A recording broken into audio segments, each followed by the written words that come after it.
Welcome. I'm Alice Alicia Jones, and this is another one of my Living Consciously videos. Um, I discovered about 1:45 that I had missed my 1 o'clock deadline, so I checked in quickly with my guides, and they said, "Do it anyway." So here I am. I think I was overwhelmed with the prospect of this giant storm moving in across the country. And so focusing on other work I was doing and computer work and having the storm as a distraction totally made me lose track of time. So I truly apologize for that. But anyway, past lives are probably one of my favorite subjects because of the fact that that seems to be a specialty of mine. I'm able to uh, glean a past life for most of my clients that, in many cases, will explain why it is that they're going through what they're going through at this moment in time.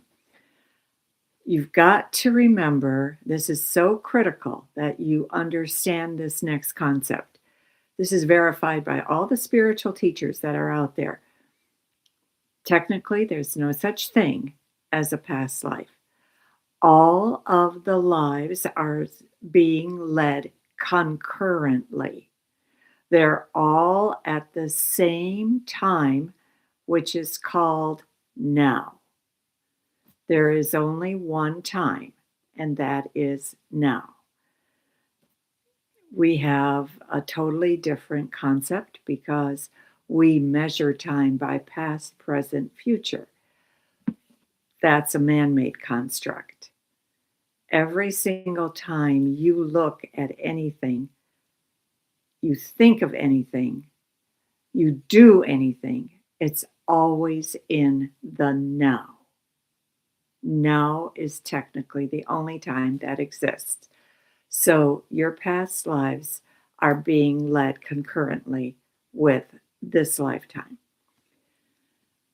I remember as a little girl, my mother, the first mention, the only mention she had of a past life was when she said that in the village that she grew up, there was a little girl who all of a sudden remembered that she had been a very big, brawny male in a previous lifetime.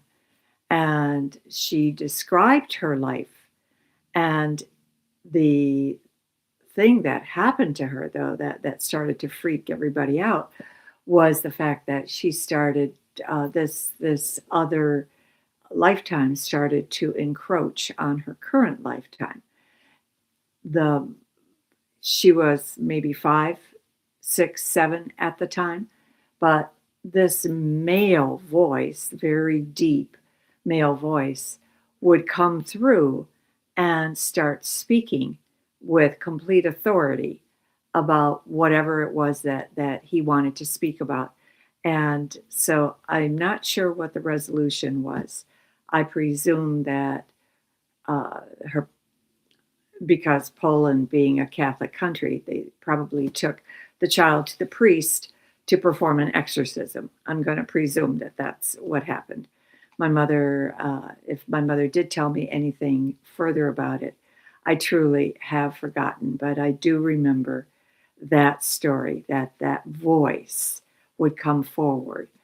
There are children across the world. Every once in a while, you see them, a story about them on the internet um, that have go into a past life, have a memory that is so deep that they can pinpoint the place, the person, who they were, what they were called, whether they were male or female, what country they were in.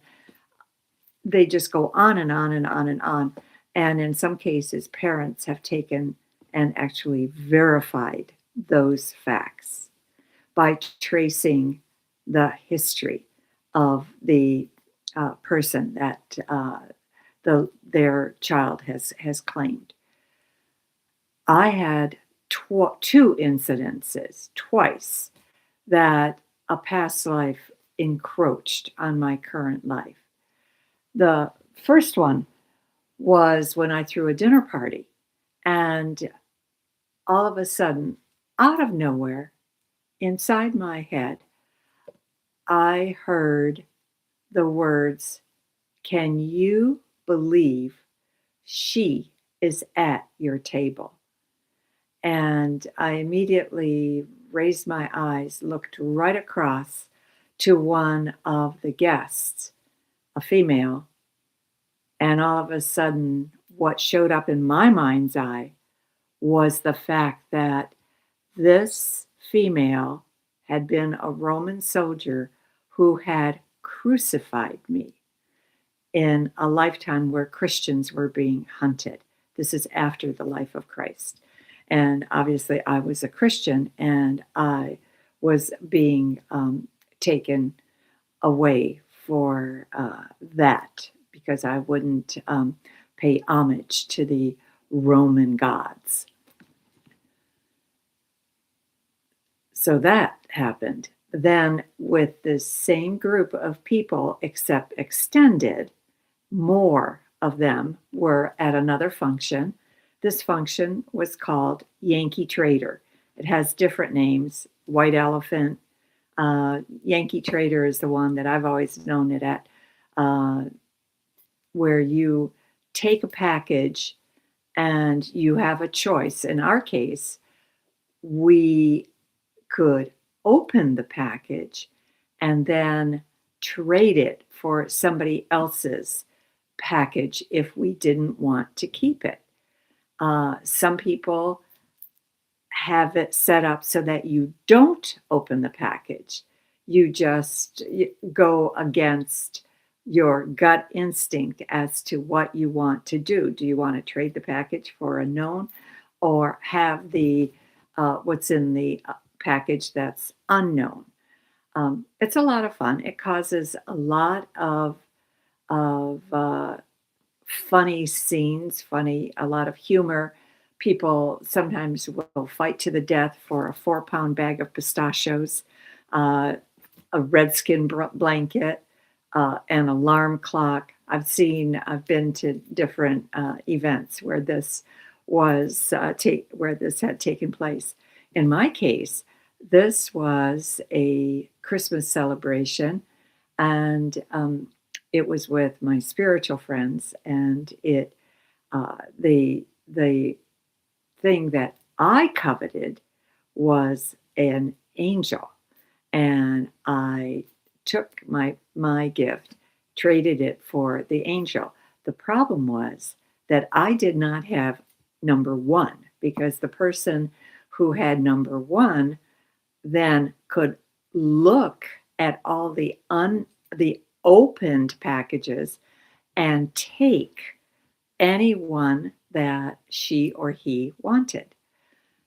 And in my it was interesting because the young lady who had number one was the granddaughter of the hostess.